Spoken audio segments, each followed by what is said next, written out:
Let me get something out of the way before I start. Time travel, as you've seen in the movies, is not possible. You can't step into a pot or drive a DeLorean and be instantly transported to the distant past or future. You're not going to be running from a T-Rex or rescuing Napoleon from St. Helena.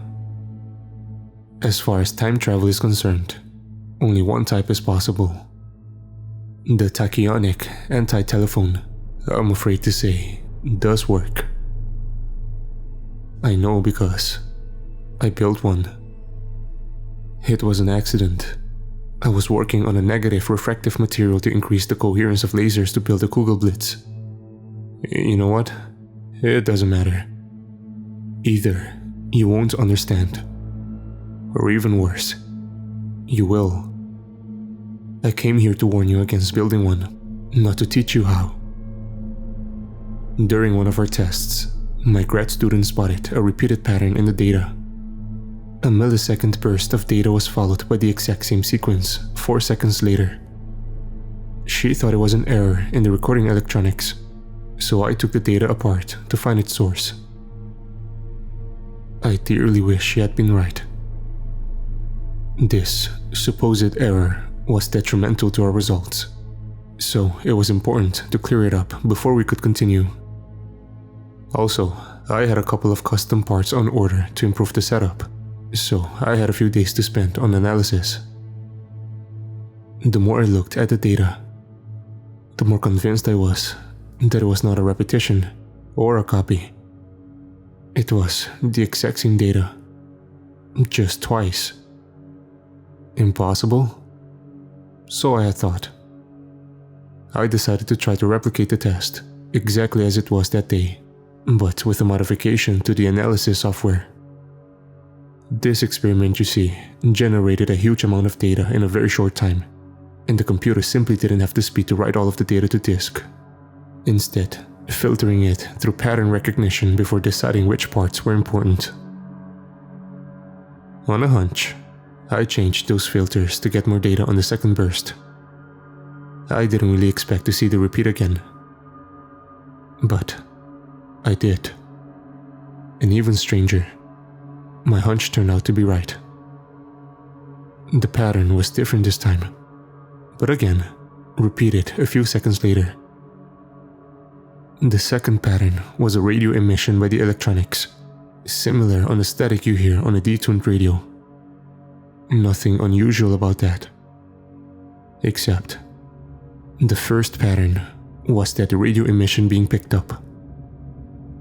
I don't need to explain what a profound discovery this was. A Nobel Prize was the least of the accolades I would receive from this, even if it turned out to have no practical use. But my head was swimming with ideas. I was so excited, I actually got dizzy and almost passed out. Not a great look for a 45-year-old academic.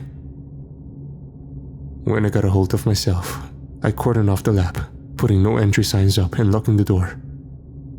I repeated the test dozens more times that night before going home to sleep.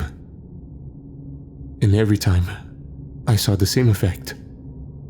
This effect is called the tachyonic anti-telephone. Though, what exactly tachyons are is a job for particle physicists. The first thing I did over the next few weeks was to increase the delay between received and sent signals. This turned out to be remarkably easy. And soon, I could receive messages from hours in the future, as long as I didn't turn the device off. I did my best to fob my grad student off, getting her to work on an improved build for our original experiment, rather than touch the anti-telephone.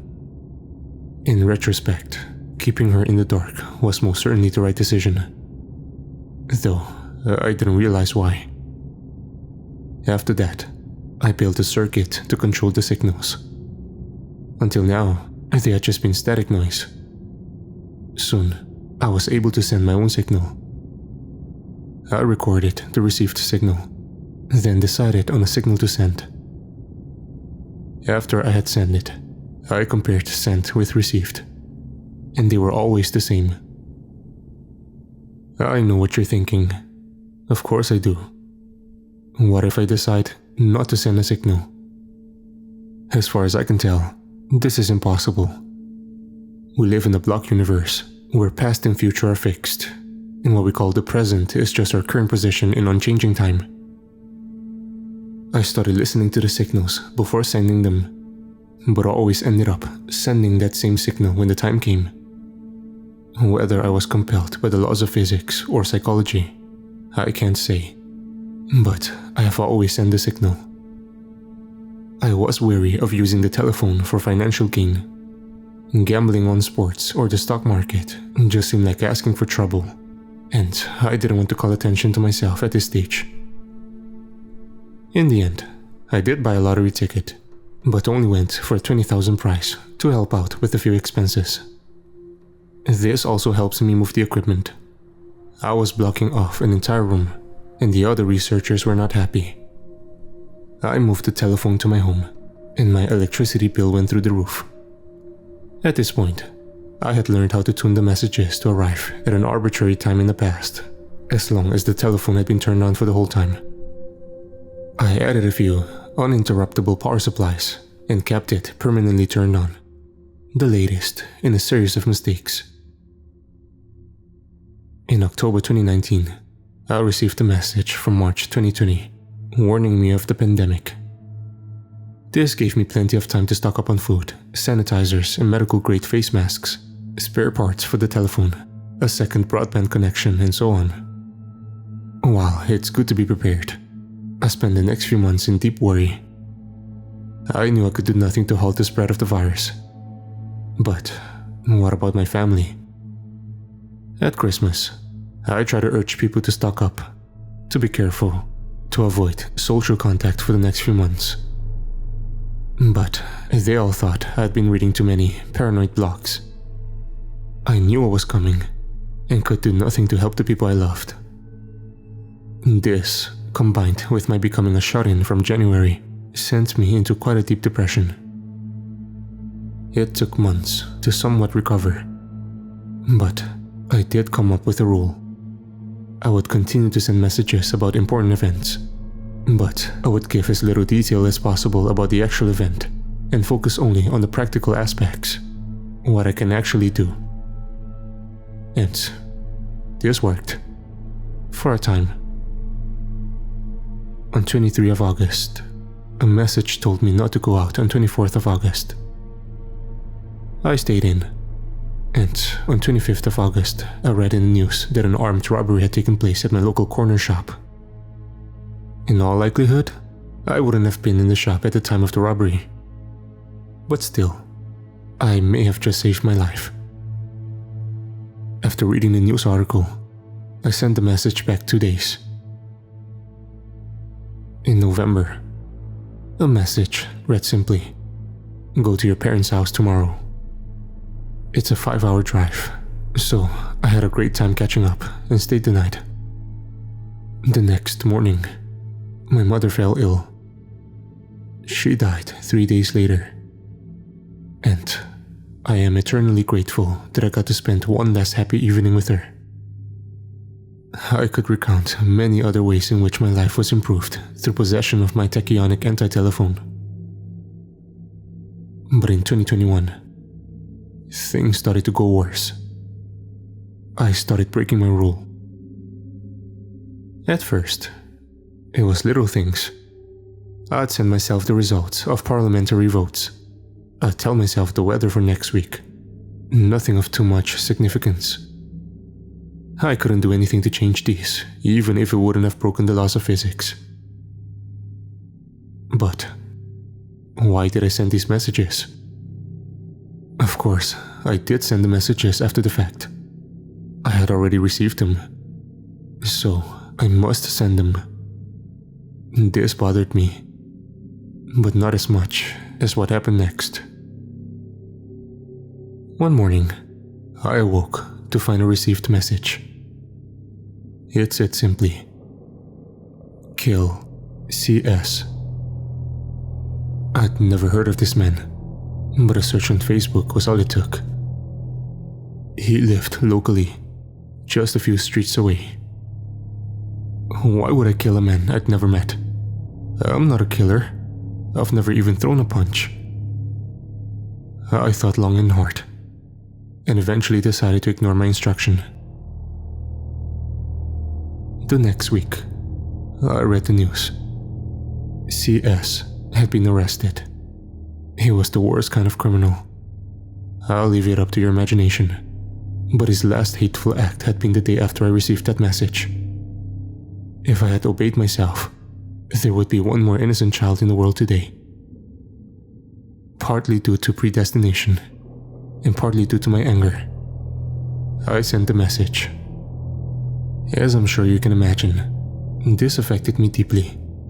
I did nothing for days, barely even got out of bed. But then, I received another message.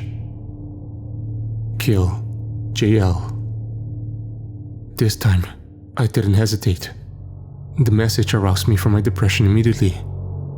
Looking him up, I found out he lived and worked 2 hours drive away. If the last message was anything to go by, I had to act fast. How do you kill a person?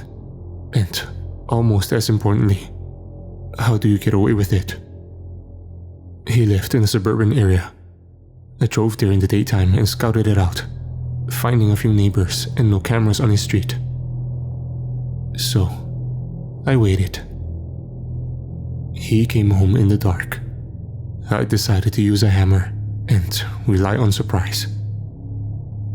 I'll spare you the gory details, but I'm recording this as you know how it went. I took his body to a forest and buried it there.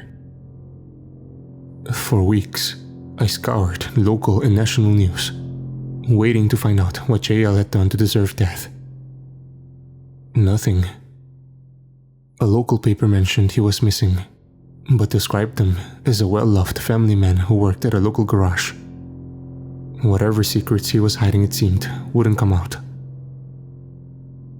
The next was a woman. Kill RS, a microbiologist. This made more sense. Perhaps she was doing classified research on chemical warfare. What worked last time could work this time. It did. There have been 2 more since then. I don't understand why they had to die. Nothing has been revealed about them since their deaths.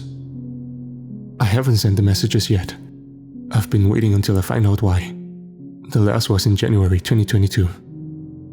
But there have been other messages since then. A war has taken up most of the news recently. I knew about it 6 weeks before it started. I know the casualty figures. And I know how it will end. I've sent some of the messages, but only for events that already have happened. But there's worse to come. Soon, very soon, an event will occur. I won't tell you what, but it's worse than anything you can imagine. Humanity will come to an end. Every last one of us. That message came 4 days ago. The end of everything. Described in agonizing detail. No person should know what I know. I can barely think straight. And it has taken me hours to record this. Do not research time travel. It will bring you nothing but grief. I will send this, and I will run. I got one last message this morning. The police have found the bodies and traced my car from traffic cameras. I am ready to flee, with one question burning in my mind. If we're all dead, then who sent the message?